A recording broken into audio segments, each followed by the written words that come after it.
Greetings, the Astro 30 here yet again, and welcome back to AEL. Now, if you're new to this channel, please consider going down below and subscribing if you haven't done so already. Cheers. Welcome back to my messy desk. On the desk here I've got a set of PCBs here to assemble. Well, one of, anyway. It's the 45 watt Class B amplifier that I was mucking around with that weird design I found with a misdrawn output stage on the internet a few years ago. I'll link the previous video in the description for you if you haven't seen it. This is now the PCB version. The last video it was breadboarded, tested, modified and made to work correctly. So in the PCB version I've made a slight other change. There were 10 ohm resistors going between the emitters of the driver transistors to the output bus. They have now been completely removed and the emitters just go directly to each base of the output stage. So let me get the boards out of the plastic wrap, and I'm going to avoid cutting through the silica absorption stuff that I did in the last video because it made a fucking mess all over the desk. So we'll cut open this and I'll get one of the PCBs out. Nice. There it is there. Pretty sexy looking. This is a double-sided board. There's not much really to talk about. There's the underside. I've got some thick traces there for the collectors and output, well, emitters and collector output sections, etc. So everything is board mounted. I've made it optional as to what output transistors you use. I've just marked it as Q8 and Q9, PNP and NPN respectively. In this version I'm going to be using TIP2955 and TIP3055 respectively. And they're $3.45 each from JCar, so they're not that expensive. You could use any output transistor you like. So I've made it as far as a TO264 footprint, I believe. So you can use the larger flat pack transistors if you want. And they're going to be angled over so that they will mount up to a heatsink bracket. These two holes go for some brackets, angle brackets that will help mount it to said heatsink. So it'll, like, you know, sit like that in the end. Obviously not at that angle, but that's just what I'm doing to represent, you know, how it's mounted to the heatsink. So what I'm going to do is I'm going to collect all the parts I need to put on this PCB, and I'm going to assemble this in time-lapse, and then we're going to get into the testing of it. So let me just get set up with stuff to do that. And I do apologise for my voice. I am still a little bit under the weather with the flu. I can't help that. I'm doing the best I can. Anyway, on with the show.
Okay, it's assembled for the most part apart from the output transistors, and the reason I did that was because I need to bend them to actually,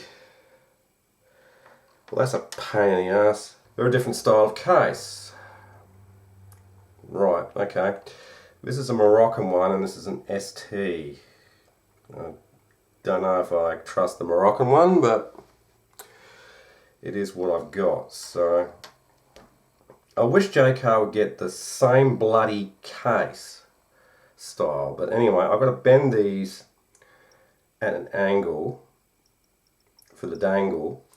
So I'm going to,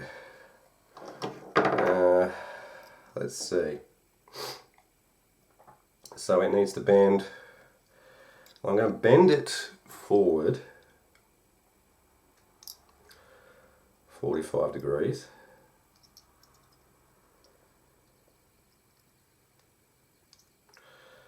Or thereabouts. And then just eyeball where I need to bend it again, probably 5 mils after that. So if I bend it straight again after about 5 millimeters,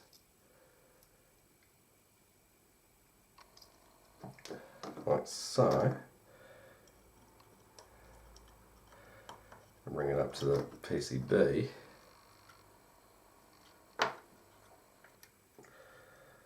I think that'll work just nicely. So there it is there. It's not, you know, perfect, but it would have been better if I had the heatsink, you know, that it was going to be put onto ready to go, but I don't. But it should mount okay, I reckon. The whole center should line up. So yeah. The next thing to do is to clean up and do a preliminary voltage to smoke test, and I'll use plus minus 18 volts for that, just to start with, just to make sure that, you know, the thing works, the DC offset's good, and we can drive some power into a load. So I'll pop the fuses in that I need, 2 3 amp fast flow M205s.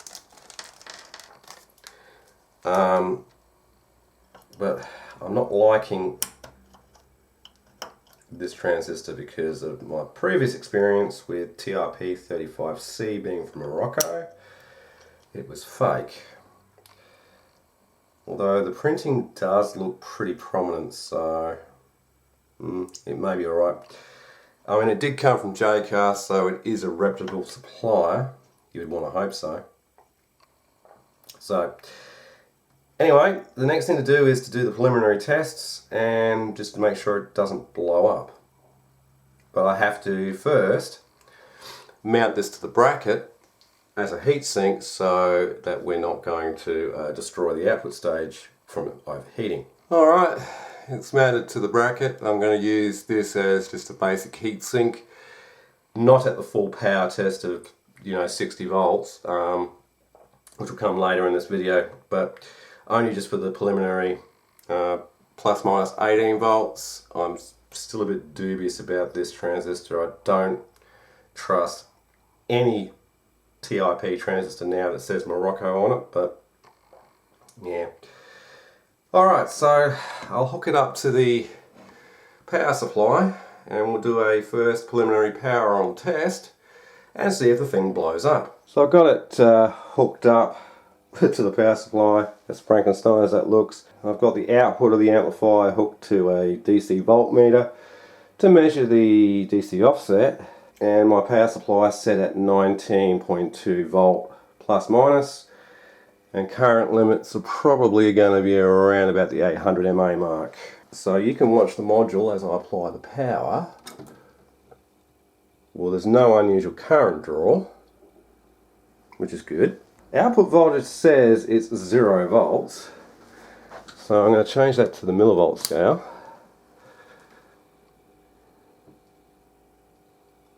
Well, for it to be exactly 0 volts is a good sign. If I touch the input, it does jump around. Very, very good. So it is actually working as an amplifier. The good old blurt test. Alright, just going to check things for heat. I can feel a bit of heat going into the bracket, but that's fine. And the actual output DC offset's jumped up to 0.2 millivolts. Yeah, it's okay. So what I want to do now is I want to measure what the actual quiescent current through the circuit is, because the meters on the power supply aren't accurate. Let's actually increase the 4. But that's only because the circuit is warming up. So let me get some safety resistors in place of the fuse, and we'll measure what the DC voltage is and then calculate what the current is. Alright, I've got a 100 ohm 5 watt resistor in series with the fuse holder now. Back on the DC voltage scale, turn it on. Alright, so we've got, after it stabilises, so it still hasn't stabilised yet, but we're around about the 38 mA mark, which is, yeah, okay. What I'll do is I'll let that sit for 5 minutes and come back. But it seems to be hovering around about the 39 mA mark. Now this is unloaded and with no input signal. And we can expect that that's probably going to be more close to double that current when we are actually at the full supply voltage. And we seem to have topped out at 40 mA. So let me come back in about 5 minutes and see where the voltage is stabilised at. So after about 5 minutes it's stabilised at around about 40 mA, which is perfectly fine, and the bracket that the transistor is mounted to, which I'm touching, which is increasing the current a little bit, is barely warm. So very, very good. So next I'm going to turn that off, and I'm going to replace the fuse. And what I want to do now is I want to see if I've got an actual output signal. Okay, got the oscillator cobbled in, dummy load and a ×1 probe for this because it's not going to produce much power. And I'm not too worried about the circuit blowing up. And we do actually have an output signal that's clipping there anyway. So I'm going to say about there, drop that down, which won't go any further, which is kind of annoying. Alright, so I'll bring that down and then bring that out of clipping, which is there, and we're pushing 9.15 volt RMS, which doesn't seem like a lot. So currently we're pushing 10 watts, which is, yeah, alright for this voltage. Speaking of which, it's dropped down to about ±16 volts. And we're in current limit. So take it out of current limit. Let's see if that goes up a little bit further. Not by much. And we're drawing close to 500 mA. Okay, so I need to turn that off. I'm going to swap the configuration around to 8 ohms, 4 ohms now, just to do the test into 4. And turn the oscillator down, turn it on, got a signal, gets to about there, so I'm going to say that's clean, that's 7.4 volt RMS, about 3 watts more. Okay, so the preliminary tests have passed, and there's some warmth going into the bracket now. So the next thing to do is to amp it up to the 60 volts, which means I'd have to put that top power supply in series with the linear supply on the bottom, with both channels of the linear supply in series with each other, set to 15 volts roughly to get 30. It's messy, but I don't have a second WampTech power supply yet. I will be ordering one in the next week or so, but for now I'm going to have to do it the hard way, and then we'll see if this survives or the output stage completely blows up. So that's going to be the next part of the test. Beer that cool, refreshing ale.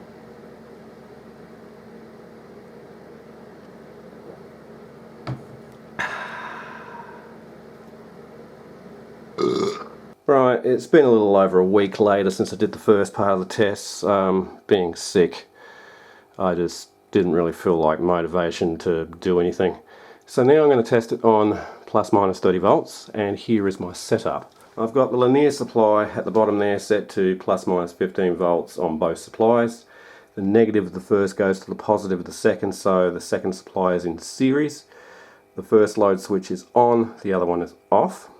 That means I only have to press 2 switches, and the switch mode power supply is set to 30 volts, but I should really change the current to, I'm going to say, about 1.2 amps, something like that. And I'll just make sure that the linear supply is not going to current limit, which it shouldn't. So that's probably about 2 amps there or something like that. Okay, so the load is connected, so is the function generator. The volume of the function generator is turned down. So now I'm going to apply both sets of power. Nothing unusual happened. Current's climbing up a little bit. Sitting around about the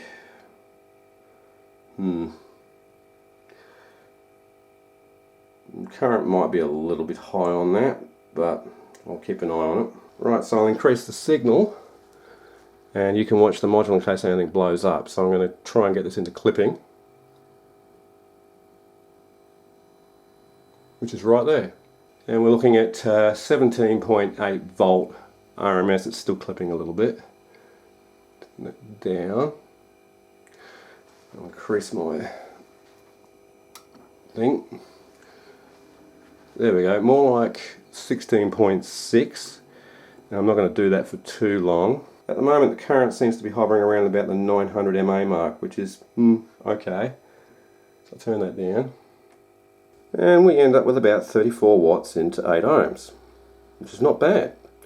Okay, so now to try it at 4. So I'm not going to disconnect the power for this, but it is kind of running at a high bias current though, about 156 mA, which is, yeah, quite significant. Okay, same again, wind the wick up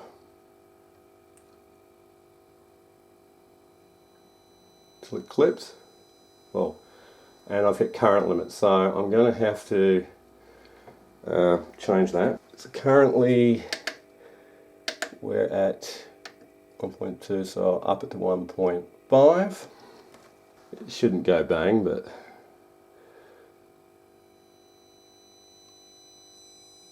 we're still hitting current limit a little bit, but that's alright. I'm going to say it's right there. 1.4 amps at 13.5 volt RMS. 45 watts into 4 ohms. Well, there you go, there's our 45 watts. However, if the supply rails were 10 volt plus minus higher, you'd probably get more like 60 to 70 watts RMS into 4 and closer to the 45 into 8. Now I don't want to run this too long because this is not an adequate heatsink. But yeah, the actual current draw of 162 mA is kind of a little high. Let me just disconnect the load. Current remains the same. So it's not affected by output load. If I can get that on there. No, it's still sitting at 162, so it is biased quite high. That could be changed with a VBE multiplier. Now, I want to do some basic frequency response tests on this. So I'll use my normal oscillator. Let me just set a few things up first. Okay, so I've got the thing set up. It's pushing a few watts, not very many. I've got 1 kilohertz sitting between 2 gradicules on the screen there, so we can see difference in voltage. And I'm going to start at 1 hertz, and I'm going to do a lot of jump cuts in this just to keep things, you know, quick. Right, that's 10 hertz. There's a little bit of a drop in voltage there. Now we're at 20 Hertz, and as we can see, the voltage is relatively the same. So I'm going to say the lower end of the spectrum is going to be 20 Hertz. That's 100 Hertz, and the voltage is the same as 1 kilohertz. I jumped back down to 40 Hertz, I'm jumping all over the place here, but the voltage is relatively the same. 500 Hertz, good. 2 kilohertz, looks reasonably good. 4 kilohertz, about the same. 10 kilohertz, it appears to be rolling off a little bit. So I jumped down to 5 kilohertz, reasonably flat still. 15 kilohertz, still looking good. Now we're at 20 kilohertz, doesn't appear to be rolling off too bad. 22 kilohertz, still good. 25 kilohertz, still good. 30 kilohertz, it's starting to decline, but that's above human hearing anyway. 35 kilohertz, it's still going. 45 kilohertz, okay. 55 kilohertz, 65 kilohertz. I'm going to stop here. It's relatively flat between 20 hertz and 20 kilohertz. That's all we need to know. It's not A-weighted or anything like you're supposed to do the test, but it's fine as a poor man's test. Excellent. Okay, we're hooked up to a speaker to see if it makes any unusual noises.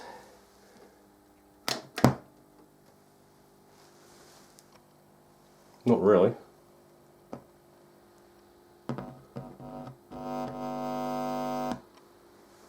Okay, excellent. Now for a sound test. Alright, let's see how it sounds. Shit.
Excellent.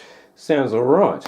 I don't hear any unusual, too much trouble or anything like that. So, yeah, let's end this video. So, during that test, that was getting quite warm. This is not an adequate heatsink. But, yeah, no, it works. Works pretty well. I'm quite happy with how that turned out. So, I'm going to release this PCB on PCBWay as a shared project if you want to build it. The link will be in the description. The quiescent current is on a little bit on the high side, and it could probably benefit from a VBE multiplier in place of those diodes, but yeah, it doesn't seem to get any higher than about 161 mA. So anyway, if you enjoyed this video, please remember to go down below, like, comment and subscribe if you haven't done so already. And as always, this is the Astro 3 saying, see ya, have a great day. Amplifier. I have no idea what I'm doing.